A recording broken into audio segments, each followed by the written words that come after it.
नमस्कार दोस्तों। जरा सोचिए, 18 साल की उम्र में जब बाकी लोग पढ़ाई और मौज मस्ती में लगे थे, उसी उम्र का एक लड़का फांसी के फंदे को हंसते हंसते चूम लेता है। उसकी आखिरी ख्वाहिश आम खाना थी और आखिरी शब्द थे वंदे मातरम।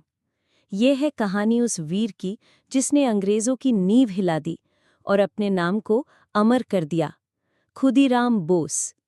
तैयार हो जाइए उस बलिदान को सुनने के लिए जो आपके दिल में आग जला देगा। नमस्कार। आज हम सुनेंगे खुदीराम बोस की कहानी। 11 अगस्त 1908 को इस 18 साल के लड़के ने हंसते हंसते फांसी के फंदे को चूम लिया था।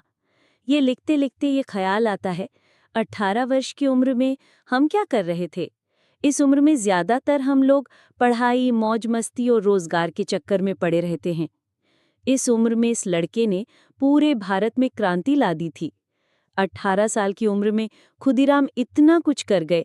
अगर आने वाले समय में दुनिया ग्लोबल वार्मिंग से बच भी जाए, तब भी हम उसका 1% भी कर पाए।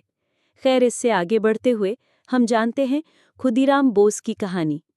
3 दिसंबर 1889 बंगाल के मेदिनीपुर जिले के त्रिलोकीनाथ बोस और लक्ष्मी प्रिया देवी के घर एक बेटे का जन्म हुआ।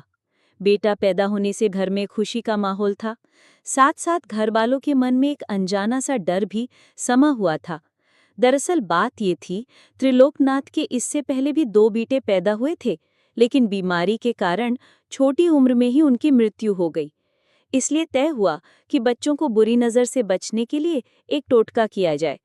त्रिलोकनाथ की बेटी ने 3 मुट्ठी चावल देकर बच्चों को खरीद लिया। असल में नहीं, बस टोटके के लिए।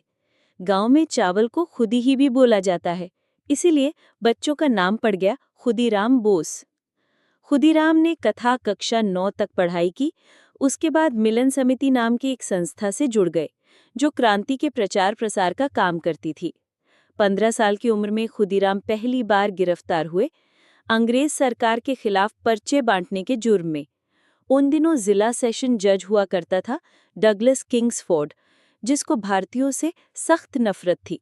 कोई छोटा सा केस भी उसके सामने आता तो वो कम से कम 15 कोड़ों की सजा देता। अनुशीलन समिति ने तय किया कि किंग्सफोर्ड को मारकर भारतीयों पर होने वाले अत्याचार का बदला लिया जाएगा।